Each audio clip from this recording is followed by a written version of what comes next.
La première édition de Africa Foundation Award s'est déroulée le samedi 16 novembre 2019 à l'espace Serae Umoa à Abidjan Plateau. Dénommé AFA 2019, l'événement initié par la structure Africa Events, avec à sa tête Doudou Steven Cissé, a permis de mettre en lumière ces fondations qui, tapis dans l'ombre pour certaines d'entre elles, contribuent au développement du pays, d'autant plus qu'elles accomplissent des œuvres d'intérêt général. Débutée aux alentours de 10h, la cérémonie s'est ouverte par le mot du sponsor de cette première édition, la LONASI, représentée à cette occasion par la secrétaire exécutive adjointe, Madame Diabaté Fatoumata.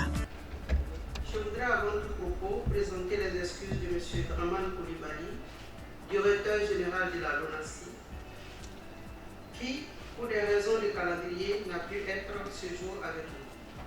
C'est donc à moi que revient l'honneur et l'agréable devoir de parler au nom de la LONASI.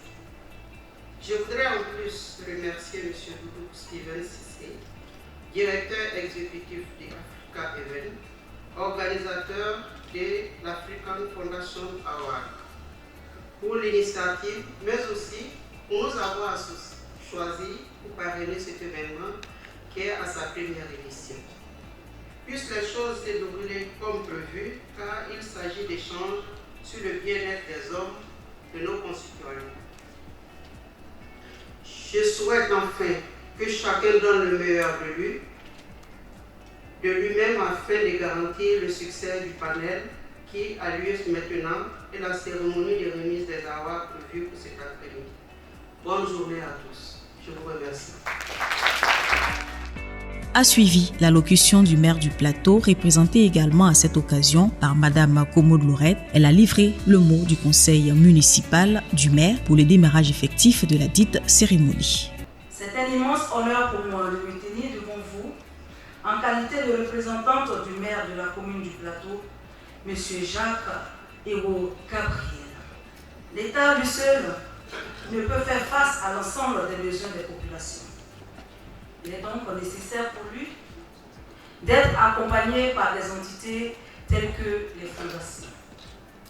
À première vue, l'on ne se rend pas compte de l'immense rôle que jouent les fondations et même de leur participation au développement d'une nation. Les fondations interviennent dans tous les domaines, notamment dans l'éducation, dans la recherche, la santé, l'environnement, le social, la justice et même la culture. Leur rôle est donc primordial pour un continent comme l'Afrique qui, à l'ère de la mondialisation, connaît d'énormes défis à relever. Mieux, la mission d'intérêt général qu'elles assument permet le bien-être des populations et pourrait donc limiter un certain nombre de flux. Juste après ces deux interventions, la conférence inaugurale animée par le professeur international de droit public, ancien consul du Sénégal en Côte d'Ivoire, ambassadeur libre ensemble de la francophonie, président fondateur de l'Université Atlantique de Bouaké et Abidjan, bref, il dispose également d'une fondation, le professeur Aliou Mané.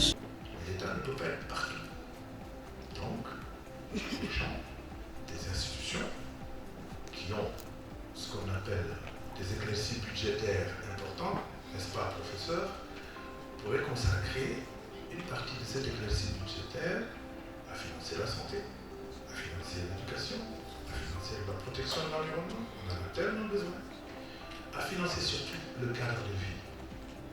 L'expert en politique territoriale et urbanisme que je suis entre autres est très désolé du cadre de vie dans nos capitales africaines.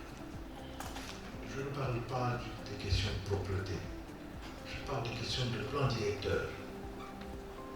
Je fais un clin d'œil à l'ONASI pour s'intéresser à ce sujet-là, le plan directeur. Comment nos villes sont dessinées. Regardez comment Abandou est dessiné.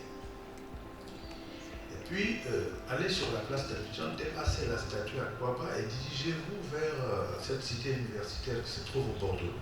Regardez comment elle est dessinée. Il fera un chaud dans ces endroits-là. Pourtant, les maisons sont très proches les unes des autres. C'est parce que nos villes sont mal dessinées. Dans nos villes, il n'y a pas d'aire de sport. Il n'y a pas d'aire de repos pour le troisième âge.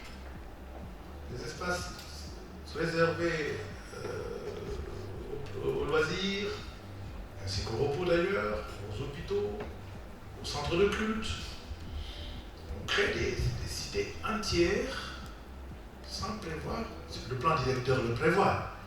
Mais lorsque vous allez dans les nouvelles cités qui sont créées dans le cadre du plan logement social, cherchez les églises, cherchez les mosquées, cherchez les écoles, cherchez les aires de jeu, cherchez les terrains de sport. Il n'y en a pas comme il y en avait à l'époque de la Sougefia, de la psychologie. Retenons pour l'essentiel que le professeur Aliou Mané souhaite un cadre juridique spécifique pour ces fondations. Il souhaite également les voir jouer un rôle majeur dans le développement du pays tout en mettant l'accent sur la question de la qualification des personnes qui y travaillent. Il souhaite surtout que ces fondations soient surtout de véritables accélérateurs du développement. Après l'intervention du professeur Aliou Mané, un premier panel a été animé par deux fondations, la fondation NCA et Petrosi sur le thème Management efficace des fondations, défis et perspectives. Puis un second animé par trois fondations, la fondation Félix Houphouët-Boigny pour la recherche de la paix, la fondation Benyon et la fondation Dr Javad Noubache sur le thème les activités des fondations et enjeux de l'organisation de leurs différents secteurs d'activité. Le troisième et dernier panel a été animé par Madame Diabaté Fatoumata, secrétaire exécutif adjointe, par ailleurs conseiller du directeur général de la LONASI. Il s'articulait autour du thème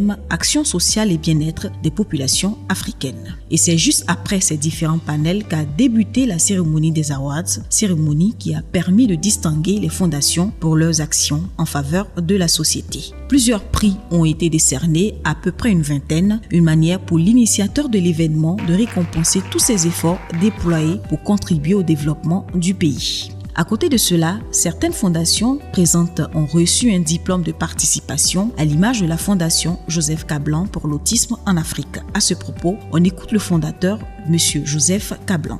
Nous voulons dire merci d'abord à M. Doudou qui a organisé cette cérémonie d'Awards-là. C'est une occasion pour nous de se rencontrer et puis de consolider nos acquis avec d'autres fondations. Nous avons pu rencontrer des fondations qui parlent de la santé, qui parlent de la famille et nous aussi, nous travaillons dans ce domaine. Ce qui fait qu'on peut mutualiser les forces et puis aboutir à quelque chose. C'est une belle initiative qui est encouragée et franchement, la prochaine édition, on sera présent encore. Moi, je sais que dans les années à venir, on va recevoir un prix. Parce qu'on a pour ambition de construire le premier centre africain de traitement de l'autisme, qui fait près de 5 millions d'euros. Et on a déjà eu le terrain. Le Premier ministre nous a reçus, le ministre de la Santé nous a reçus. On entend de mobiliser les fonds. Les fondations qui ont été primées sont là depuis 1973. Houphouët-Boigny, Petrosi. Donc, nous, on est arrivé en 2018. On va faire notre chemin et puis on va voir les résultats vont tomber. Moi-même, je suis parent d'enfants autistes et c'est un casse-tête chinois pour les parents d'enfants autistes. Parce qu'il n'y a pas d'infrastructure en Côte d'Ivoire capable de prendre en charge les enfants. C'est en France que nous avons pu avoir une prise en charge. Et donc, ma famille est divisée, ça fait 4 ans. Donc, il faut mettre les infrastructures en place ici pour consolider les familles. Et nous sommes un groupe de familles de près de 300 personnes. Nous avons mis en place cette fondation-là. Je suis le président, je booste les activités et nous avons pour ambition de construire le premier centre à Abidjan. Sur quels critères ont été récompensées ces fondations? On écoute la présidente du jury.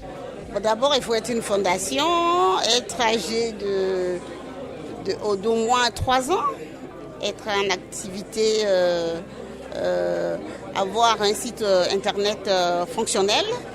Et puis avoir posé des actes qu'on peut mesurer au niveau des populations et pour les actions de développement en matière de santé, en matière d'éducation, en matière de gestion d'entreprise, pour le bien-être de la population, en gros. Plusieurs personnalités ont rehaussé l'image de l'événement, à savoir l'ambassadeur du Sénégal en Côte d'Ivoire, la vice-présidente du Sénat aux États-Unis, les directeurs des structures généraux et présidents des conseils d'administration, le secrétaire général de la Fondation Félix Houphouët-Boigny, le président de l'Université de l'Atlantique, le président du Comici et les représentants des fondations, la presse pour ne citer que cela. Retenons aussi que le super prix AFA 2019 est revenu à la Fondation Félix Houphouët-Boigny pour la recherche de la paix. À la fin de la cérémonie, certaines fondations primées traduisent ici leur reconnaissance.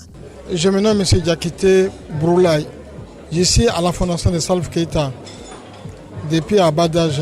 La fondation de Salif Keita, c'est une ancienne fondation. Toutes les associations des albinos qui ont commencé en Afrique, je pense que c'est la première fondation qui a commencé à aider les albinos. Je suis Athanase Okenyi, je suis directeur des opérations de la Fondation Benyon International qui est une fondation qui existe depuis 1996, donc qui a 23 ans, qui agit notamment dans l'éducation. On est sur la thématique de l'enseignement supérieur, comment contribuer à la formation d'une ressource humaine compétitive pour l'Afrique. Et depuis 23 ans, c'est ce qu'on fait grâce à l'appui de nos différents partenaires. Voilà, c'en est donc fini pour AFA 2019. Rendez-vous est donc pris pour la 2e édition en 2020.